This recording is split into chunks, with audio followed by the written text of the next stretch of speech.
Et si vous pouviez tenir une photographie prise quelques instants après le Big Bang? Bien que ce ne soit pas littéralement possible, le fond diffus cosmologique est ce que nous avons de plus proche. Cet écho ancien détient les plans de tout ce qui nous entoure. Préparez-vous à élargir votre perception alors que nous voyageons à travers cette tapisserie cosmique, révélant l'histoire ultime de l'univers. Pour comprendre cette photographie, nous devons remonter le temps. Pendant les 380 000 premières années après le Big Bang, l'univers était une soupe incroyablement chaude et dense de particules et de rayonnements. Il était si dense que la lumière ne pouvait pas voyager librement. Était comme un brouillard épais et lumineux.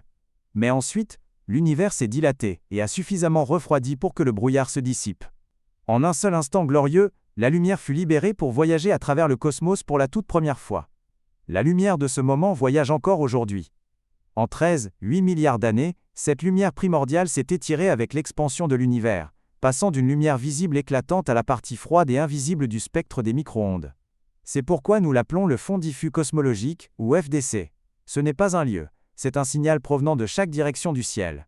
C'est la plus ancienne lumière que nous pouvons, et que nous pourrons jamais, voir. C'est le premier selfie de l'univers.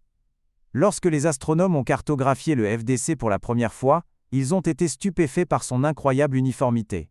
La température est presque exactement la même partout où nous regardons. Mais presque est le mot le plus important en cosmologie. En regardant de plus près, avec des instruments plus sensibles, nous trouvons de minuscules variations de température, des différences à peine une partie pour 100 000. Ces différences subtiles, ces points chauds et points froids, sont les caractéristiques les plus importantes de tout l'univers. Elles sont les graines de toute structure. Les régions légèrement plus froides et plus denses avaient une attraction gravitationnelle un peu plus forte.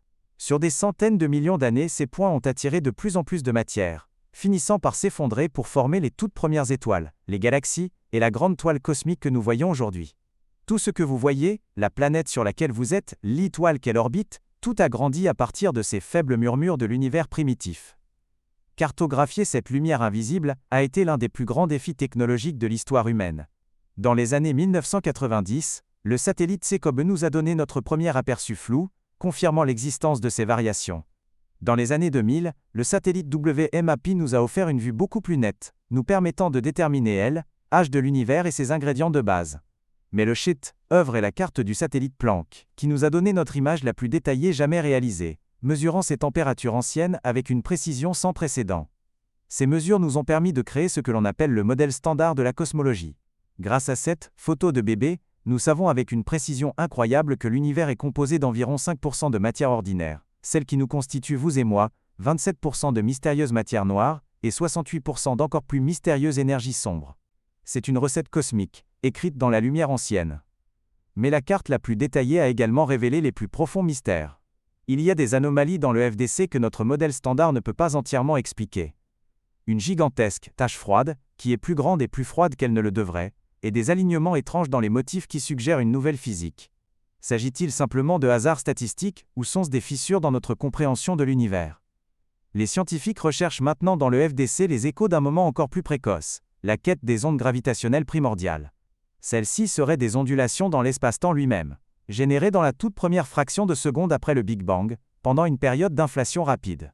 Les trouver serait comme entendre le coup de pistolet de départ de l'univers. C'est la prochaine grande frontière dans le décodage de ce message ancien.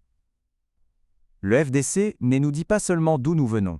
Il contient des indices sur où nous allons. En mesurant précisément les ingrédients de l'univers et son taux d'expansion, nous pouvons prédire son destin ultime. Étendra-t-il pour toujours jusqu'à devenir un vide froid, sombre et vide? Énergie sombre déchirera-t-elle le tissu même de l'espace-temps dans un grand déchirement? Les réponses sont encodées dans ces anciennes fluctuations de température. En fin de compte, étude du fond diffus cosmologique est une entreprise profondément humaine. Elle nous connecte au tout début de toute chose. Le carbone dans votre corps, le fer dans votre sang, les éléments qui font de vous, ont été forgés dans des étoiles qui n'existent que grâce à ces minuscules graines plantées il y a 13,8 milliards d'années. Le FDC révèle notre connexion profonde avec le cosmos et notre place au sein de sa grande histoire en devenir. Nous sommes, au sens le plus littéral, les enfants de ces murmures cosmiques. Merci de nous avoir suivis.